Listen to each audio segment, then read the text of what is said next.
पण आता आम्ही मालिकेत बघतो की कुठेतरी तुमची आणखी एक वेगळी बाजू चांगली दिसते की तुमच्यात आता मैत्री खूप चांगली झाली आणि आता ती प्रेमापर्यंत जाईल का हा प्रवास आता कुठेतरी हळूहळू दिसतोय. प्रेम तर व्यक्त झालेलंच आहे. कमळीने पण तिचं प्रेम व्यक्त केलेलंच आहे ऋषीला. ऋषीचं तर होतच.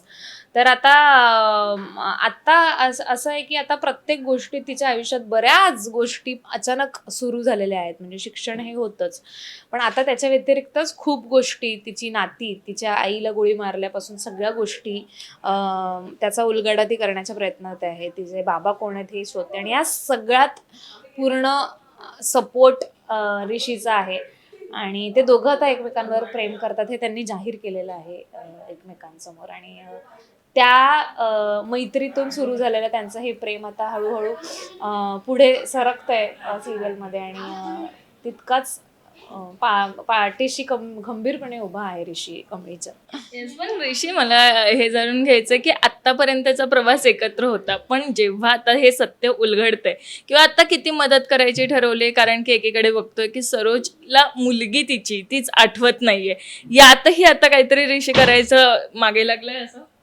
हा, तो अडचण हर्डल कुठलाही असो तो कायमच कमळीच्या पाठीशी उभा असणार आहे. त्याच्यामुळे आत्ता हे सरोजचं मेमरी लॉस हा आत्ता सध्याचा क्रायसिस आहे, पण असे उद्या अजून 10 क्रायसिस उभे राहिले तरी ऋषी त्याच्या मागे कमळीच्या पाठीशी उभा असेलच. त्यामुळे no doubt about that.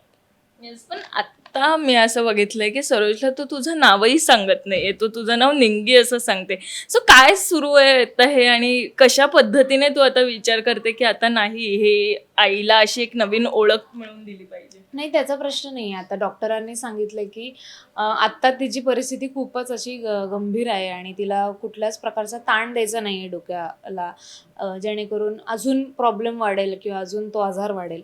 So म्हणून ह्या सगळ्या गोष्टी अवॉइड करण्यासाठी ती रोज नव्याने सगळ्या गोष्टी तिला समजवते. ती काल जे सांगितलेलं आहे ते सगळं विसरते, ती परत तिला रोज नव्याने समजवते. तर आता खऱ्या म्हणजे असा एका अर्थाने कमळी आई झाली आहे तिच्या आईची असं म्हणायला हरकत नाही. आणि त्या थ्रू ती सगळ्या गोष्टी, तिचा प्रयत्न आहे की लवकरात लवकर आईला कसं बरं करता येईल. त्यासाठी मग पैसे, मग उपचार, ह्या सगळ्याच गोष्टी, त्यात स्वाभिमान, ह्या सगळ्या गोष्टी. पण ऋषी असल्यामुळे तो अशी मदत नाही करत आहे, कारण मी ती नाकारते कमळी म्हणून, तर तो अशी तरी मदत करतो जी पोचतीये.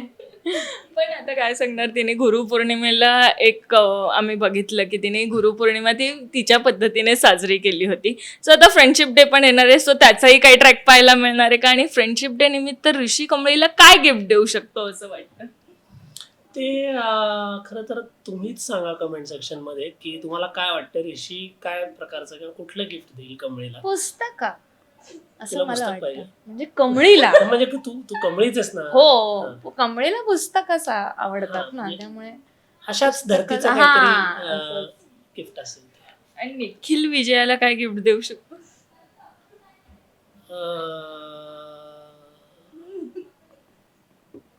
निखिल वर्ष झालं मला ओळखतोस तू. तुला ते